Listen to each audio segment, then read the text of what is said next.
What's up guys? Siya nga pala guys. Dumaro nga pala kami ng grotto para magmivay-ninay sa mahal na pong Amang Jesus upang babawasan ang aming kasalanan.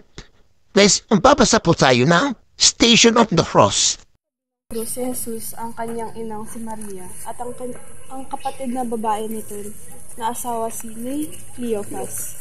Naroon din si Maria Magdalena. Nang makita ni Jesus ang kanyang ina at ang minamahal na alagad na si Juan, sinabi ni Jesus kay Maria, "Babae, narito ang iyong anak."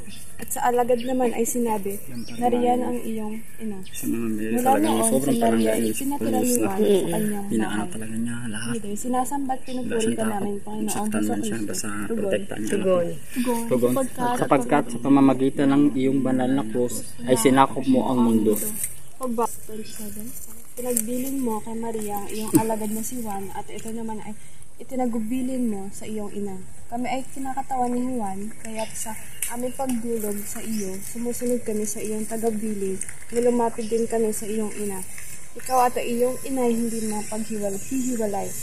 Sana, Panginoon, huwag mong pilitan na kami mawalay kay Maria, sa iyong ina, at siya'y dadakilain ayon sa iyong kalooban, sapagkat siya'y ina rin namin.